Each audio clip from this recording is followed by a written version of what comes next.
হ্যাঁ, আমি যতবারই এখান দিয়ে যাতায়াত করেছি আমি দেখেছি যে গাড়ি নিচে পড়ে আছে, গাড়ি তোলেনি আর। কিন্তু এটা ছাড়াও মেইন কথা যেটা, সেটা হচ্ছে তোমার মানুষ ওখান থেকে এই সুযোগটা নিয়ে নেয় আর কি। জানি যে ওখান থেকে পড়লে আর বাঁচার কোনো চান্স নেই, ফলে অনেকেই এখানে থেকে সুইসাইড করেছে। বাড়িতে ঝামেলা হয়েছে, গাড়ি নিয়ে সোজা নিচে চলে গেছে। ঠিক আছে, তো সেই কারণে ওটাকে বলে সুইসাইড জোন। তো আর আমার ভীষণ ভালো লাগে ওই জায়গাটা যেতে, প্রথম থেকেই আমার ভালো লাগতো। আমি জানতাম না তখন যে ওটা সুইসাইড জোন।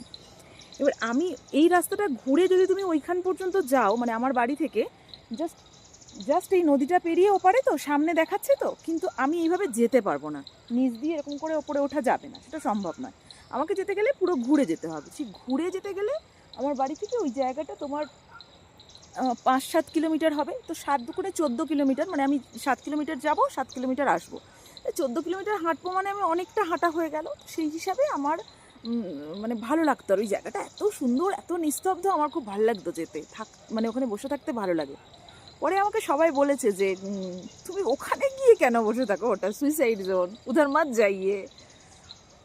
তো আমি বলেছি ওদেরকে, আমি যারা আমাকে বারণ করেছে আমি তাদেরকে বলেছি যে আমি তো আর যারা ওখানে সুইসাইড করেছে আমি তো তাদেরকে ঘাঁটাবো না, আমি আমার মতো যাই, গিয়ে বসে থাকি। এখন সবার একটা স্তর থাকে, জানো তো, প্রত্যেকেরই একটা স্তর থাকে। আমাদেরও একটা স্তর, আমরা একটা স্তরে রয়েছি, তারা একটা স্তরে থাকে। আমরা তাদেরকে ডিস্টার্ব না করলেই তারা আমাদেরকে ডিস্টার্ব করে না। তো যাই হোক, এই ব্যাপার। আজকের হঠাৎ বসে বসে এখান থেকে আমি ক্যামেরায় পেছন দিকে পাহাড়টা দেখতে পেলাম, তাই তোমাদের সাথে গল্পটা শেয়ার করলাম।